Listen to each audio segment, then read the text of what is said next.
વધુ એક મહત્વના સમાચાર ઉપર કરીશું નજર। સુરેન્દ્રનગરના પૂર્વ કલેક્ટર રાજેન્દ્ર પટેલની જામીન અરજી આજે તેમણે કરી હતી, ત્યારે અમદાવાદ ગ્રામ્ય કોર્ટમાં રાજેન્દ્ર પટેલે જે જામીન અરજી કરી હતી એ આવતીકાલે જામીન અરજી પર હવે સુનાવણી હાથ ધરાશે।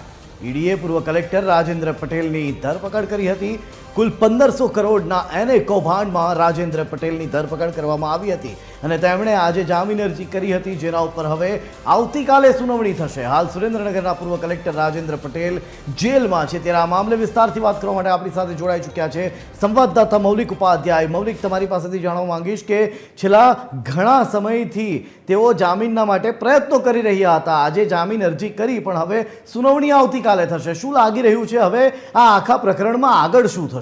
મૌલિક। હા, બિલકુલ જે રીતે સુરેન્દ્રનગરના પૂર્વ કલેક્ટર છે રાજેન્દ્ર પટેલ અને નાયબ મામલતદાર ચંદ્રસિંહ મોદી, જેની ઈડી દ્વારા ધરપકડ કરવામાં આવી હતી અને રિમાન્ડ બાદ બંને જેલમાં છે।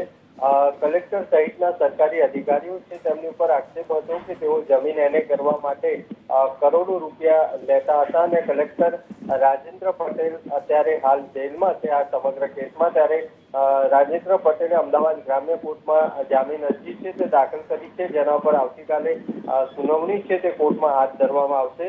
મહત્વનું છે કે આ સમગ્ર કેસમાં જ્યારે અગાઉ રાજેન્દ્ર પટેલને રિમાન્ડ માંગવામાં આવ્યા હતા ત્યારે રજૂઆત કરાઈ હતી કે જમીન એને કરવા માટે ભાવ છે તે ફિક્સ કરાતો હતો અને સરકારી વેબસાઇટ ઉપર આવેલી જે એપ્લિકેશન છે તેની બાજુમાં એક કોલમ છે તે ઉમેરીને ભાવ લખવામાં આવતો અને લગભગ 800 જેટલી અરજીઓ છે તેની વિગત પણ ઈડીને મળી હતી અને 10 કરોડથી વધુની રકમ ભ્રષ્ટાચારથી એકઠી કરાઈ હોવાનું પણ ઈડી દ્વારા રજૂઆત છે તે કરવામાં આવી હતી।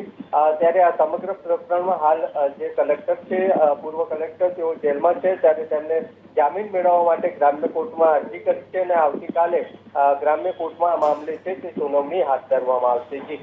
જી આભાર મૌલિક સમગ્ર માહિતી આપવા બદલ।